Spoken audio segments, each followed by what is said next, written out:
Topic शुरू करने जा रहे हैं, relation and function. Relations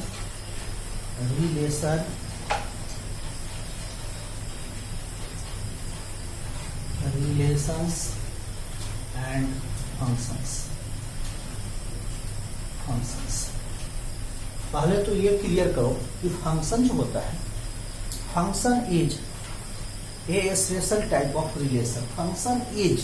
function जो होता है, function is a special type of relation.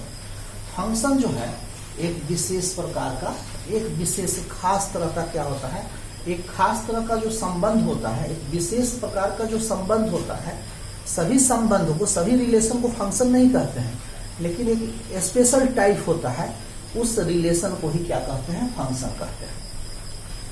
और रिलेशन एंड फंक्शन आपको जो है यहाँ से क्वेश्चन 10 नंबर का, 10 मार्क्स का क्वेश्चन पूछा जाता है, ठीक है। इसमें आपको पढ़ना क्या है, रिलेशन एंड फंक्शन में टाइप्स ऑफ रिलेशंस पढ़ना है। क्या पढ़ना है, टाइप्स ऑफ रिलेशंस पढ़ना है, ठीक है। फिर आपको टाइप्स ऑफ फंक्शंस पढ़ना है, टाइप्स ऑफ फंक्शंस पढ़ना है, ठीक है। फिर आपको बाइनरी ऑपरेशंस पढ़ना है, बाइनरी ऑपरेशंस का पढ़ना है। कंपोजिट फंक्शंस पढ़ना है, कंपोजिट फंक्शंस पढ़ना है, ठीक है। फिर आपको इनवर्स ऑफ फंक्शन पढ़ना है, ठीक है। इनवर्स ट्रिगोनोमेट्रिक फंक्शंस पढ़ना है। इतना आपको पढ़ना है। Types of relations, types of functions, binary operations, composite functions, inverse of function, inverse trigonometric functions, ठीक है। तो ये सब आपको क्या करना है, यहाँ इस टॉपिक में पढ़ना है। और ये कंप्लीट करने के बाद आपको जो है, आपको 10 नंबर का क्वेश्चन आएगा। यहाँ से इस चैप्टर से 10 नंबर का क्वेश्चन पूछा जाता है, ठीक है। इनवर्स ट्रिगोनोमेट्रिक फंक्शन से जो है केवल इस चैप्टर से 6 या 7 नंबर का क्वेश्चन यहाँ से आता है। और ये पूरा पढ़ोगे तो यहाँ से ऑब्जेक्टिव क्वेश्चन पूछता है, जो 3 या 4 नंबर का क्वेश्चन यहाँ से आता है। यहाँ से जो है 3 या 4 नंबर का क्वेश्चन यहाँ से पूछा जाता है, ठीक है।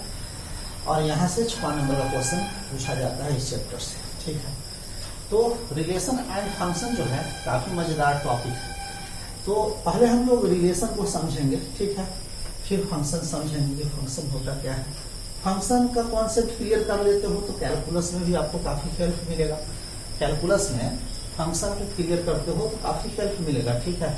फंक्शन को ही इंटीग्रेट करते हैं, आप जानते हो। जब आप इंटीग्रेशन पढ़ोगे, फंक्शन को ही डिफरेंशिएट किया जाता है, ठीक है। फंक्शन का ही मैक्सिमम और मिनिमम वैल्यू निकालते हैं, ठीक है। तो फंक्शन काफी इंपॉर्टेंट है, ठीक है। तो आपने समझा।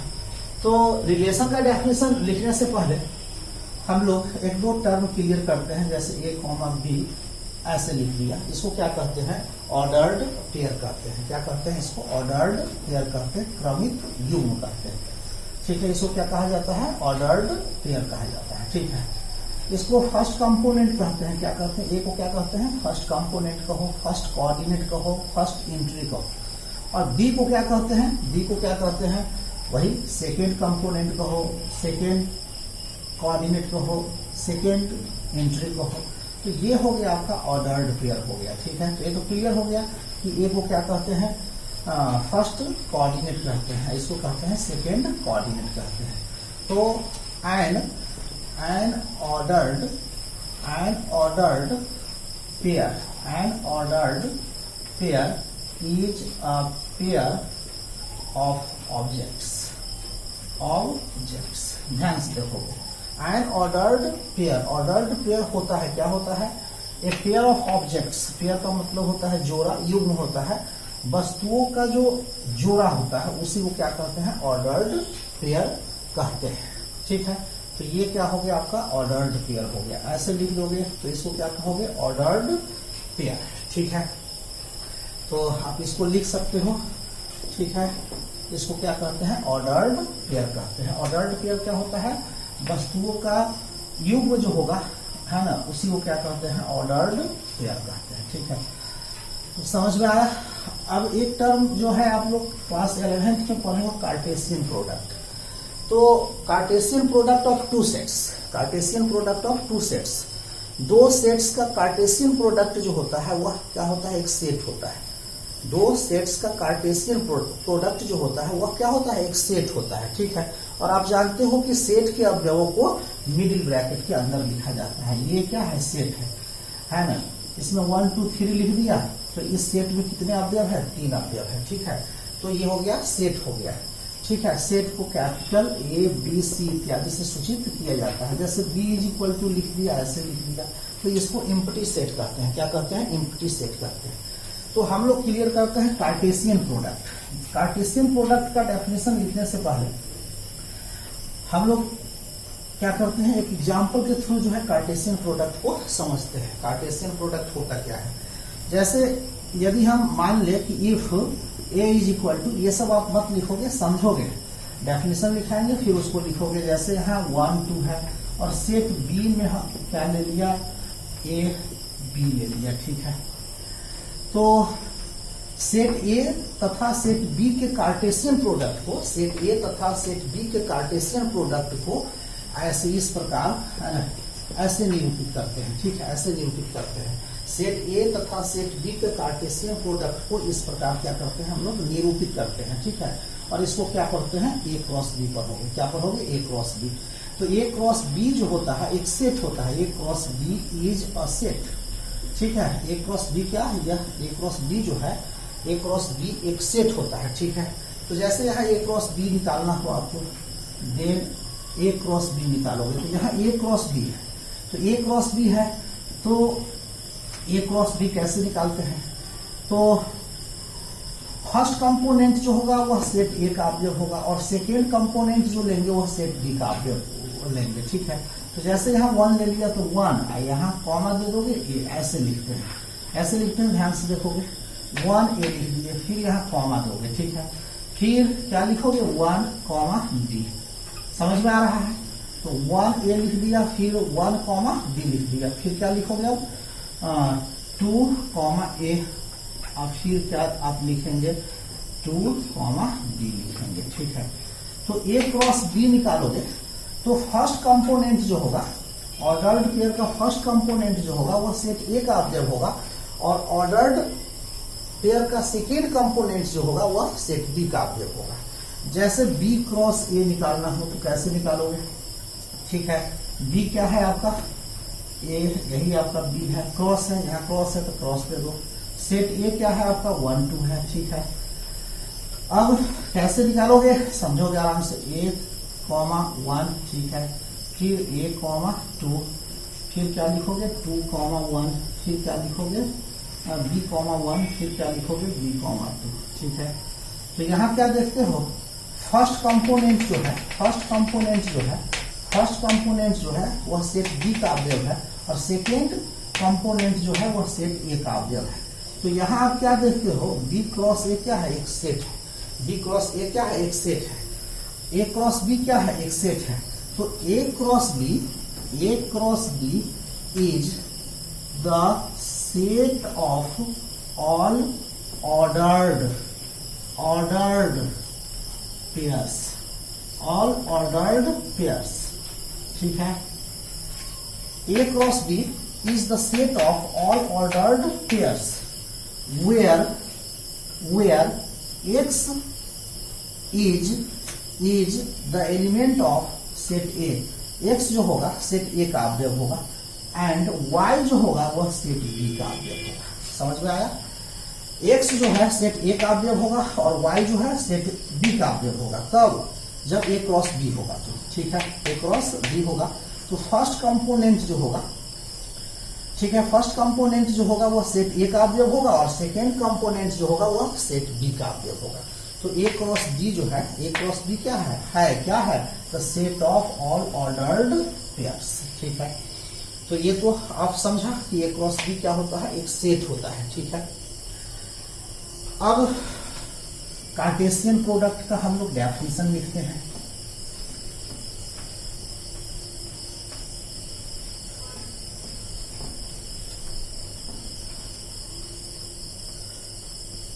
मेरे साथ आप क्या करोगे, डेफिनेशन को लिखोगे, फिर समझा देंगे। Cartesian product of two sets, ठीक है।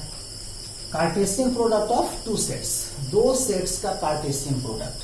तो आप समझ गए कि दो सेट्स का कार्टेशियन प्रोडक्ट क्या होता है, एक सेट होता है। तो मान लेते हैं ए तथा बी क्या है, दो सेट है और नॉन एम्प्टी है।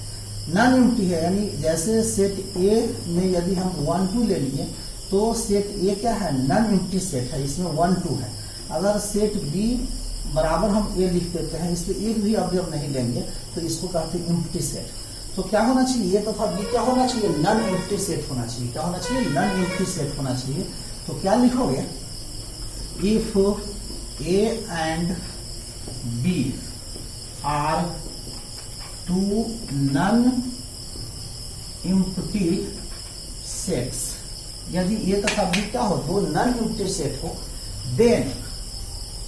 then the set of all ordered pairs, ठीक है, such that x जो होगा सेट ए का अवयव होगा, ठीक है, एंड y जो होगा वह सेट बी का अवयव होगा, ठीक है।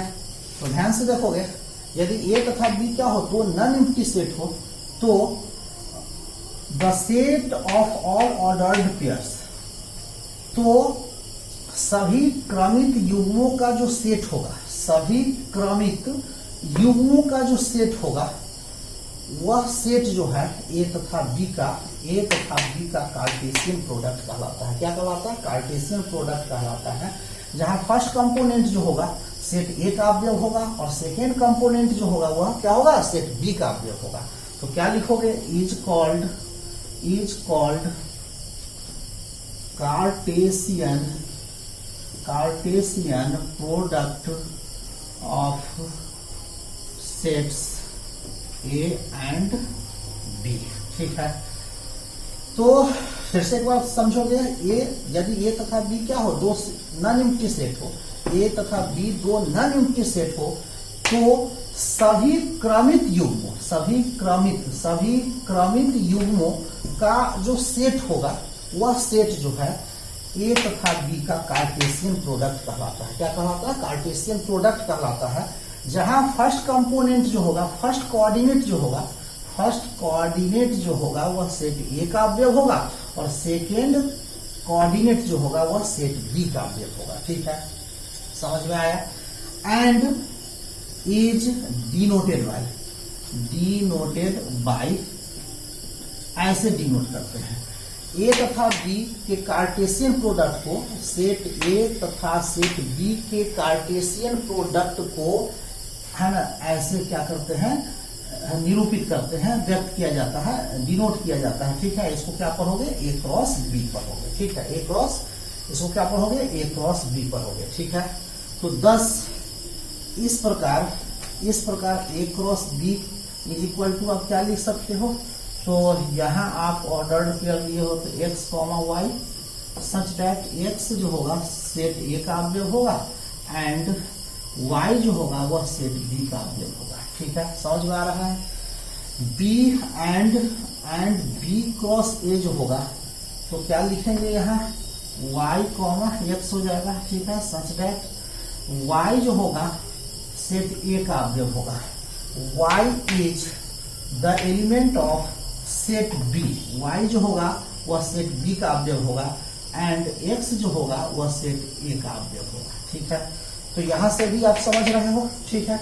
जैसे इसके नीचे यहाँ पे हम एग्जांपल दे देते हैं, if A is equal to हम क्या ले लिया, 1 2 ले लिया and B is equal to क्या ले लिया, 3 4 ले लिया, 3 4, तो देन ए क्रॉस बी, तो ए क्रॉस बी तो फर्स्ट कंपोनेंट जो होगा वह सेट ए का अवयव होगा, ठीक है। तो यहाँ x क्या होगा, x 1 या 2 होगा और y क्या होगा, y किसका अवयव है, सेट b का अवयव है, तो y का मान क्या होगा, 3 4 होगा। तो यहाँ क्या लोगे, x क्या लोगे, 1 लोगे, तो 1 लोगे तो y क्या लोगे 3 लोगे, या 1 के साथ क्या लोगे 1 के साथ क्या लोगे 4 लोगे, ठीक है। फिर x क्या लोगे 2 लोगे, तो 2 के साथ क्या होगा 3 होगा, या 2 के साथ क्या ले सकते हो 4 ले सकते हो, तो a क्रॉस b निकल गया। यदि आपको b क्रॉस a निकालना हो, b क्रॉस a निकालना हो तो ध्यान से देखोगे b क्रॉस a है तो फर्स्ट कंपोनेंट जो होगा, फर्स्ट कोऑर्डिनेट जो होगा वो सेट बी का अवयव होगा। तो 3 लोगे तो 3 के साथ आप क्या ले सकते हो 1 या 2, तो 1 लोगे। फिर 3 के साथ क्या आप ले सकते हो 3 के साथ आप 2 ले सकते हो, ठीक है। फिर 3 के साथ 1 ले लिया, 3 के साथ 2 ले लिया। फिर 4 लोगे तो 4 के साथ क्या होगा 1 होगा, फिर 4 के साथ क्या होगा आपका 2 होगा। समझ में आया?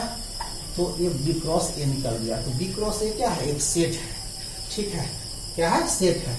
यदि आप ए क्रॉस ए निकालना चाहते हो तो ए क्रॉस ए, तो फर्स्ट कंपोनेंट भी सेट ए का अवयव होगा और सेकेंड कंपोनेंट भी क्या होगा सेट ए का अवयव होगा। तो कैसे निकालोगे, ठीक है। तो ए क्रॉस ए है तो यहाँ 1 2 लिख दो, क्रॉस लिख दो, फिर क्या लिख दोगे यहाँ पे 3 4 लिख दोगे। तो ये क्या हो गया आपका 1 3 हो जाएगा, 1 3 सॉरी ए क्रॉस ए है तो ए क्रॉस ए, तो ए क्या है 1 2 है, ठीक है। तो क्या होगा 1 1 होगा, फर्स्ट कंपोनेंट भी सेट ए का अवयव होगा, सेकेंड कंपोनेंट भी सेट ए का अवयव होगा, तो 1 1 लिख दोगे। फिर क्या लिखोगे 1 2 लिखोगे, फिर क्या लिखोगे 2 1 लिखोगे, फिर क्या लिखोगे 2 2 लिखोगे, ठीक है। तो ए क्रॉस ए निकल गया। तो समझ में आया कि ए क्रॉस ए या ए क्रॉस बी क्या होता है, एक सेट होता है। तो A cross B is the set, A cross B is the set of all ordered pairs, all ordered pairs, जहां फर्स्ट कंपोनेंट जो होगा वो सेट A का अवयव होगा और सेकेंड कंपोनेंट जो होगा वो सेट B का अवयव होगा। तो अब तो A cross B, B cross A cross A आप निकाल लोगे, ठीक है। तो कार्टेशियन प्रोडक्ट जो होता है, किन्हीं दो सेट्स का कार्टेशियन प्रोडक्ट जो होता है वो क्या होता है, एक सेट होता है, ठीक है। अब हम लोग रिलेशन होता क्या है, रिलेशन को समझते हैं। तो रिलेशन, ठीक है, रिलेशन को हिंदी में संबंध कहते हैं। जैसे तुम a बराबर यदि 1 2 लेते हो, अभी समझोगे फिर डेफिनेशन लिखेंगे, and b is equal to ले लिया 3 4 5 ले लिया, ठीक है। तो यहाँ ए क्रॉस बी क्या हो जाएगा, तो ए क्रॉस बी तो क्या लिखोगे 1 1 3 लिखोगे, फिर क्या लिखोगे 1 4 लिखोगे, फिर क्या लिखोगे 1 5 लिखोगे, फिर क्या लिखोगे 2 3 लिखोगे। आराम से देखो, फिर क्या लिखोगे 2 4 लिखोगे, फिर क्या लिखोगे 2 5 लिखोगे, ठीक है। तो यहाँ ए क्रॉस बी निकाल दिया। अब R1 इज इक्वल टू ले लेते हैं 1 3 फिर 2 3, ठीक है, 2 5 ले लिया, ठीक है। और R2 ले लिया आपको 1 3, ठीक है, 1 4, ठीक है। और R3 इज इक्वल टू क्या ले लिया, तो R3 इज इक्वल टू ले लिया आपको 4 1 ले लिया, फिर 5 2 ले लिया, ठीक है। तो ध्यान से देखोगे यहाँ,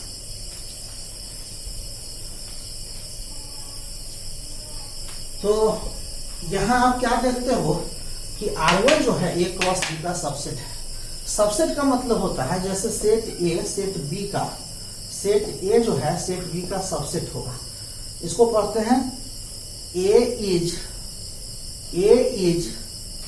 is the subset of B। तो A जो है सेट B का सबसेट होगा। कब होगा, जब सेट A का सभी अवयव सेट B में होगा। यदि सेट A का सभी अवयव सेट B में होगा तो सेट A जो है सेट B का क्या कहलाता है, सबसेट कहलाता है। क्या कहलाता है, सबसेट कहलाता है। यदि सेट A का सभी अवयव सेट B में हो तो सेट A जो है सेट B का क्या कहलाता है, सबसेट कहलाता है, ठीक है। तो समझ में आया। तो यहाँ R1 जो है A क्रॉस B का क्या है, सबसेट है। यह इसमें है, यह भी इसमें है, यह भी इसमें है। इसका सभी अवयव R1 का सभी अवयव क्या है, A क्रॉस B में है। इसका सभी अवयव A क्रॉस B में है। तो R1 जो है किसका सबसेट हो गया आपका, ए क्रॉस बी का सबसेट है, ठीक है। R2 में क्या है आपका 1 3 है, 1 3 है, 1,4 है, 1,4 है। R2 भी जो है ए क्रॉस बी का क्या है, सबसेट है, ठीक है, सबसेट है। और यहाँ R3 जो है फर्स्ट कंपोनेंट जो हम देख रहे हैं वह सेट बी का अवयव है। फर्स्ट कंपोनेंट ये 4 4 है, ये 5 5 है, और सेकेंड कंपोनेंट जो है वह सेट ए का अवयव है। तो R3 जो है वह बी क्रॉस ए का सबसेट है, ठीक है। तो R1 ए क्रॉस बी का सबसेट है। तो R1 जो है ए से बी में क्या होगा, एक संबंध होगा। R1 जो होगा ए से बी में क्या होगा, संबंध होगा। यानी संबंध का डेफिनेशन यहां से क्या निकला कि ए क्रॉस बी का प्रत्येक सबसेट, ए क्रॉस बी का प्रत्येक सबसेट जो है, ए क्रॉस बी का प्रत्येक सबसेट जो है ए से बी में क्या होता है, एक संबंध होता है, संबंध कहलाता है। ए क्रॉस बी का प्रत्येक subset, every subset of A cross B is a relation from A to B. यानी ए क्रॉस बी का प्रत्येक सबसेट जो होगा, तो R1 जो है ए क्रॉस बी का क्या है, सबसेट है। तो R1 जो है, R1 is a relation from A to B. R2 जो है ए क्रॉस बी का क्या है, सबसेट है। तो R2 जो होगा ए से बी में क्या होगा, एक संबंध होगा। फिर R3 जो है बी क्रॉस ए का सबसेट है, R3 जो है बी क्रॉस ए का सबसेट है। तो R3 जो होगा बी से ए में क्या होगा, एक संबंध होगा। तो संबंध का डेफिनेशन आपने समझा। ए क्रॉस बी का प्रत्येक सबसेट जो होता है, ए क्रॉस बी का प्रत्येक सबसेट जो होता है ए से बी में क्या होता है, एक संबंध होता है, ठीक है। तो संबंध आपने समझा, संबंध होता क्या है, तो ए क्रॉस बी का प्रत्येक सबसेट जो होता है ए से बी में क्या होता है, एक संबंध होता है। तो संबंध का डेफिनेशन हम लोग अब लिखें।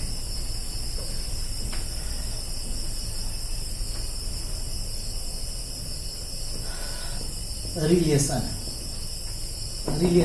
ठीक है। तो मेरे साथ लिखो, if A and B are two non empty sets then a relation R from A to B is a subset of A cross B। ध्यान से देखो, यदि ए तथा बी क्या दो नॉन एम्प्टी सेट हो, यानी ए में कुछ अवयव हो, सेट ए जो सेट ए है, सेट ए में क्या हो, कुछ अवयव हो, और सेट बी में भी क्या हो, कुछ अवयव हो, यानी नॉन एम्प्टी सेट हो, तो संबंध आर ए से बी में ए क्रॉस बी का सबसेट होता है। A relation R from A to B is a subset of A cross B. यानी संबंध आर जो है ए से बी में संबंध आर जो है ए से बी में क्या, ए क्रॉस बी का क्या, ए क्रॉस बी का सबसेट होता है। क्या होता है, सबसेट होता है। यानी आर जो होता है ए क्रॉस बी का क्या होता है, सबसेट होता है, ठीक है। 10 ऐसे भी लिख सकते हो, R is a relation from A to B if and only if R is the subset of A cross B। ठीक है, R A से B में संबंध होता है कब, यदि और केवल यदि R किसका सबसेट होगा, A क्रॉस B का सबसेट होगा। यानी R यदि A क्रॉस B का सबसेट होगा तो R A से B में क्या होगा, एक संबंध होगा।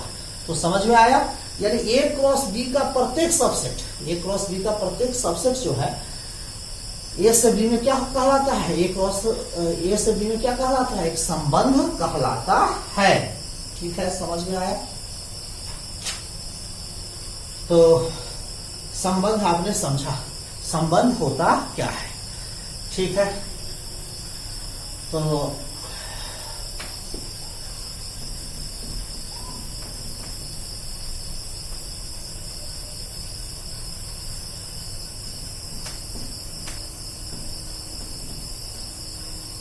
नोट में कुछ है ना लिखे आप। पहला क्या लिखे कि इफ ए कॉमा बी, यदि यह आर का अवयव हो, यदि यह आर का अवयव हो, यह किसका अवयव हो, आर का अवयव हो, देन वी राइट, तो हम लिखते हैं, क्या लिखते हैं, कैसे लिखते हैं, ऐसे लिखोगे, ठीक है। यदि यह आर का अवयव हो, यह किसका अवयव हो, आर का अवयव हो, तो हम लिखते हैं, ऐसे लिखते हैं, एंड वी से दैट, और हम कहते हैं, क्या कहते हैं, ए इज रिलेटेड, ठीक से, related to B, A is related to B, A is related to B. क्या पढ़ोगे, ए इसको क्या पढ़ोगे, A is related to B.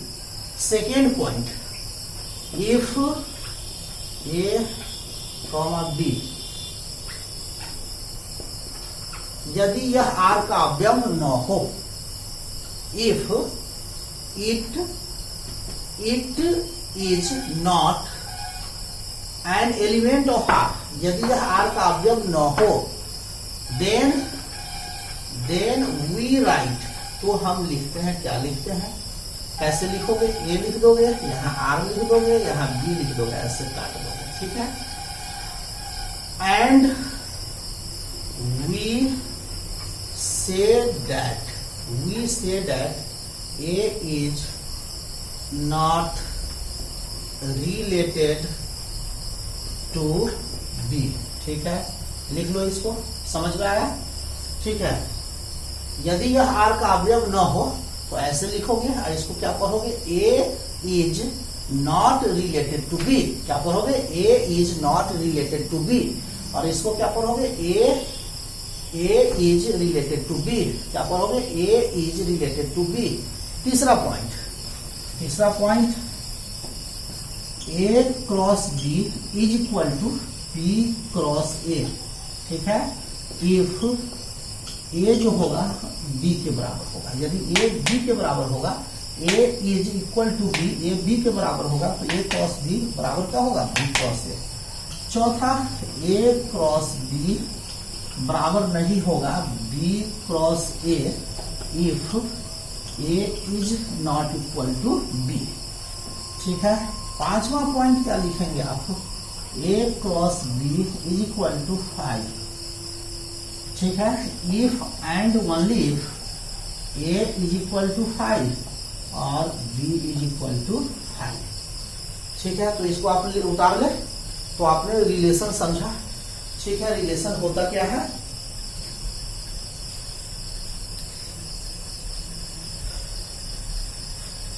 तो आपने लिख लिया, ठीक है। तो संबंध का मतलब क्या होता है, ए क्रॉस बी का प्रत्येक सबसेट, ए क्रॉस बी का प्रत्येक सबसेट जो है ए से बी में क्या होता है, एक संबंध होता है, ठीक है।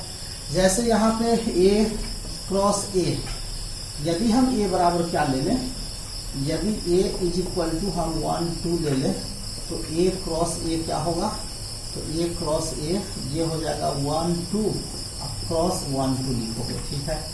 तो ये हो जाएगा आपका 1 1, फिर ये हो जाएगा आपका 1 2, ठीक है, फिर ये हो जाएगा आपका 2 1, और ये हो जाएगा 2 2।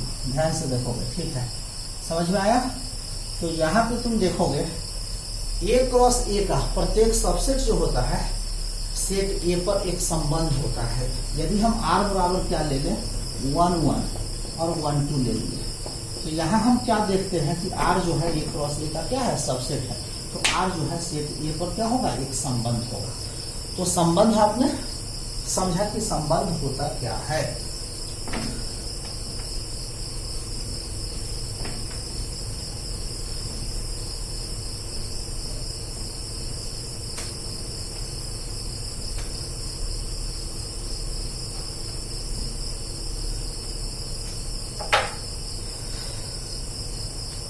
अब हम लोग सीखेंगे डोमेन।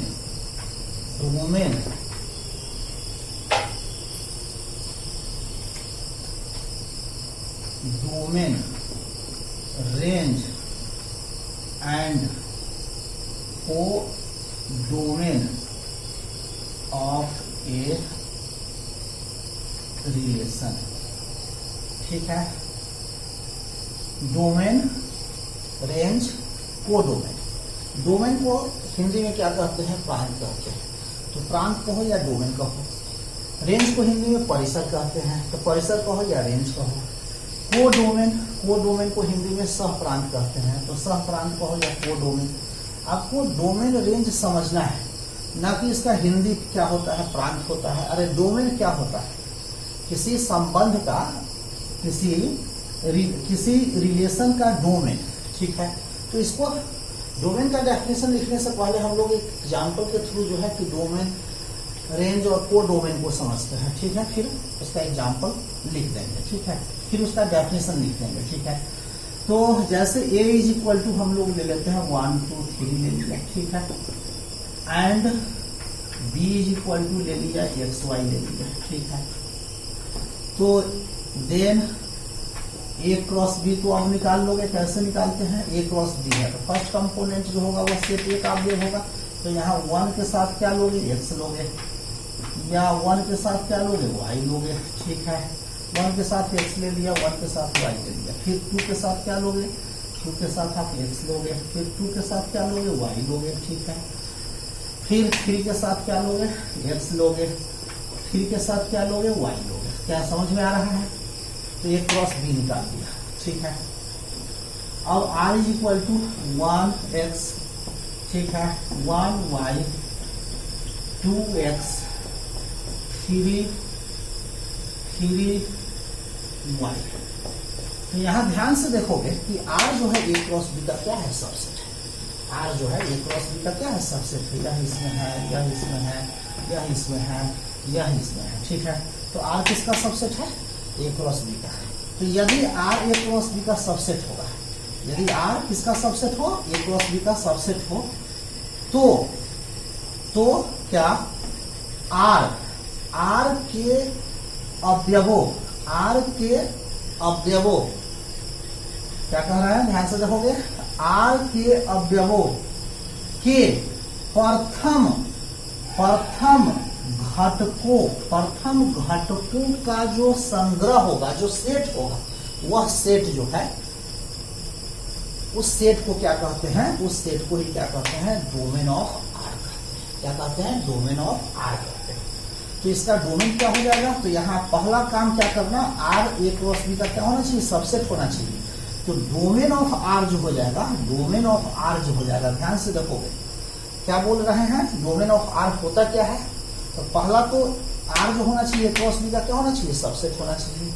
तो domain of R is the set of first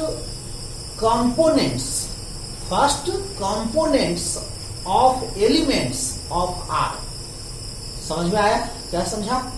यानी आर के अवयवों के प्रथम घटकों का जो संग्रह होगा, प्रथम घटकों का जो संग्रह होगा, तो प्रथम घटकों का संग्रह क्या होगा? यहाँ 1 लोगे, फिर क्या 1 है, तो 1 तो लिख दिए हैं। एक अवयव को दोबारा नहीं लिखा जाता है, सेट आप पढ़े हो, तो एक अवयव को दोबारा नहीं लिखा जाता है। तो 1 लिख दिया, फिर 1 है, फिर क्या लोगे? 2 लोगे, फिर क्या लोगे? 3 लोगे। ठीक है, तो यह क्या हो गया? यह सेट जो है, इस सेट को ही क्या कहते हैं? यह सेट जो है ना, इस सेट को क्या कहते हैं? डोमेन ऑफ आर कहते हैं। क्या कहते हैं? डोमेन ऑफ आर कहते हैं। अब रेंज ऑफ आर क्या होगा? तो आर के अवयवों, यही आपका आर हो गया। आर के अवयवों, अवयव क्या है इसमें? देखो ना, 4 गो अवयव। तो आर के अवयवों के सभी द्वितीय घटकों का जो संग्रह होगा, द्वितीय घटकों का जो संग्रह होगा, सेट होगा, उस सेट को ही क्या कहते हैं? रेंज ऑफ आर कहते हैं। तो आर का रेंज क्या हो जाएगा? तो यहाँ x लिखोगे, फिर क्या लिखोगे? y लिखोगे, फिर x आ गया, तो लिखा हुआ है y लिखा हुआ है, तो यही हो गया रेंज ऑफ आर। ठीक है, रेंज ऑफ आर। और चूंकि यहाँ r जो है a क्रॉस b का सबसेट है, तो यदि r a क्रॉस b का सबसेट होगा, क्या आर ए क्रॉस बी का सबसेट होगा, आर ए क्रॉस बी का सबसेट होगा, तो सेट बी जो है, सेट बी को क्या कहते हैं, कोडोमेन ऑफ आर। ठीक है, कोडोमेन ऑफ आर। यदि आर किसका सबसेट हो, ए क्रॉस बी का क्या हो, सबसेट हो, तो सेट बी को क्या कहते हैं, कोडोमेन ऑफ आर। यदि आर बी क्रॉस ए का सबसेट होगा तो सेट बी को क्या कहते हैं, कोडोमेन ऑफ आर। तो आपने समझा, डोमेन, रेंज, कोडोमेन होता क्या है। अब हम क्या करते हैं, इसका डेफिनेशन लिख लेते हैं। तो ध्यान से देखोगे, क्या लिखोगे, इफ आर किसका सबसेट हो, ए क्रॉस बी का सबसेट हो, R is the subset of A cross B, then the set of all first coordinates of elements of R is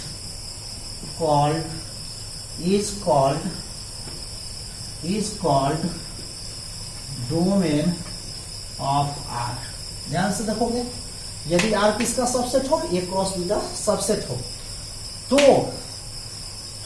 R के अवयवों, R के अवयवों के सभी प्रथम नियामकों का जो सेट होगा, वह सेट जो है, उस सेट को ही क्या कहते हैं, डोमेन ऑफ आर कहते हैं। क्या कहते हैं, डोमेन ऑफ आर कहते हैं। फिर से एक बार समझोगे, आर के अवयवों के सभी प्रथम नियामकों का जो संग्रह होगा, जो सेट होगा, उस सेट को ही क्या कहते हैं, डोमेन ऑफ आर कहते हैं। 10 डोमेन ऑफ आर क्या हो जाएगा, समझ में आया। तो यहाँ A such that A comma B, यह किसका अवयव होना चाहिए, यह किसका अवयव होना चाहिए, आर का। तो इसका फर्स्ट कंपोनेंट जो होगा, फर्स्ट कंपोनेंट ये है, यहाँ ए ले लेंगे। ठीक है, तो ये तो समझ में आया। फिर क्या, दूसरा, द सेट ऑफ, वही चीज लिख देंगे, फर्स्ट जहां है वहां क्या लिख देंगे, सेकेंड। तो the set of all second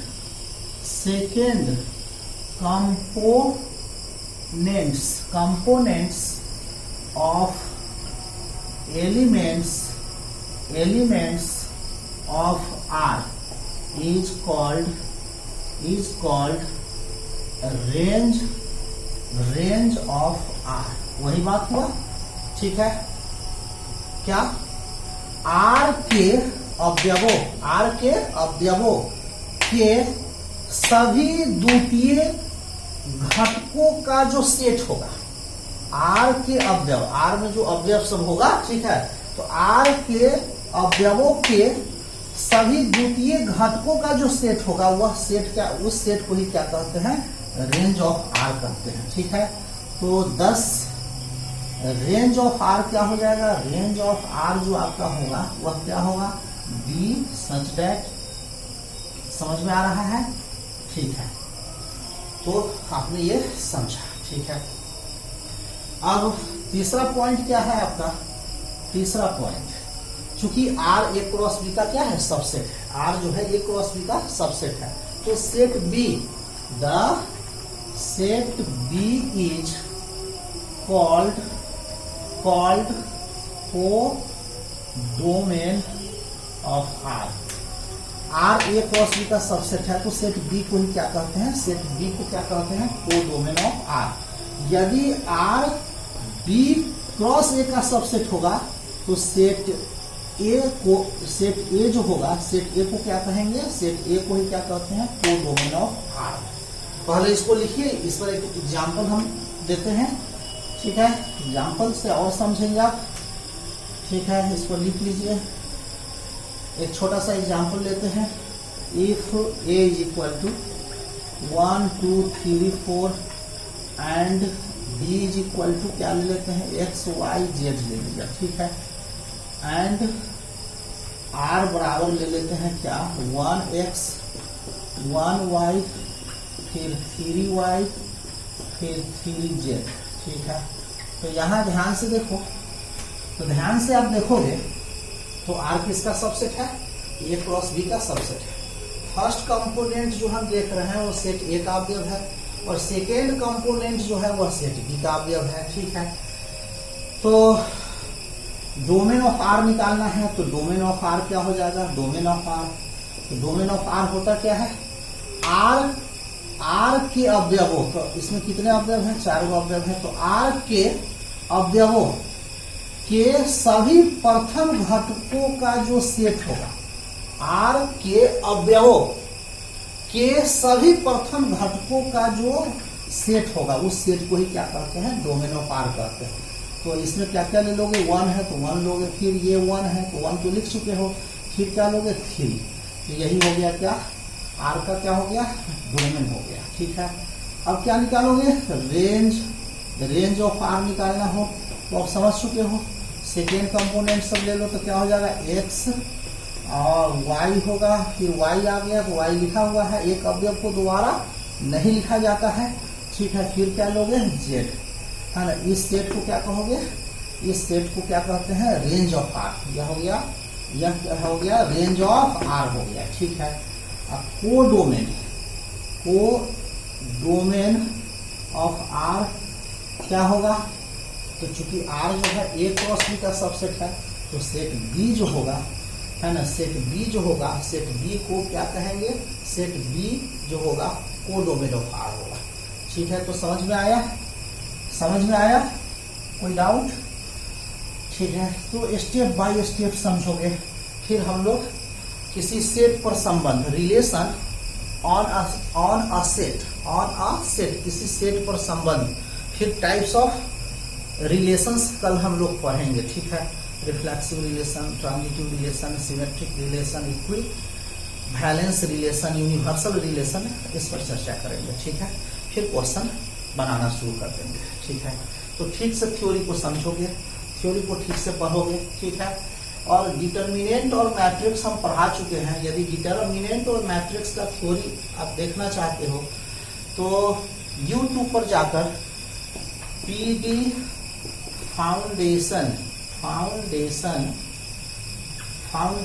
school क्या करोगे, सर्च करोगे तो वहां डिटर्मिनेंट और मैट्रिक्स का थ्योरी मिल जाएगा, क्वेश्चन भी बना हुआ मिल जाएगा, ठीक है। तो डिटर्मिनेंट और मैट्रिक्स हम पढ़ा चुके हैं, डिटर्मिनेंट और मैट्रिक्स का थ्योरी क्लियर कर चुके हैं, ठीक है। और किसी एक टीचर का ही क्या देखना चाहिए, वीडियो देखना चाहिए, बार बार देखने से क्या हो जाता है, क्लियर हो जाता है। अलग अलग टीचर का आप वीडियो देखोगे तो आपको समझने में प्रॉब्लम होगा। जिसका भी वीडियो आपको समझ में आता है उसका वीडियो जो है कि देखो, 1-2 बार देखो, कि क्वेश्चन खुद से बनाओ। क्वेश्चन नहीं बनता है तो क्वेश्चन भी एनसीईआरटी का टोटल क्वेश्चन जो है हम बनाते हुए जा रहे हैं। तो क्वेश्चन एनसीईआरटी का क्वेश्चन जो है अगर तुम बना लेते हो तो केसी सिन्हा का 95% क्वेश्चन बन जाएगा। 5% क्वेश्चन में दिक्कत होगा तो आपको वह क्वेश्चन आप पूछ सकते हो, ठीक है। तो फिर कल मिलेंगे।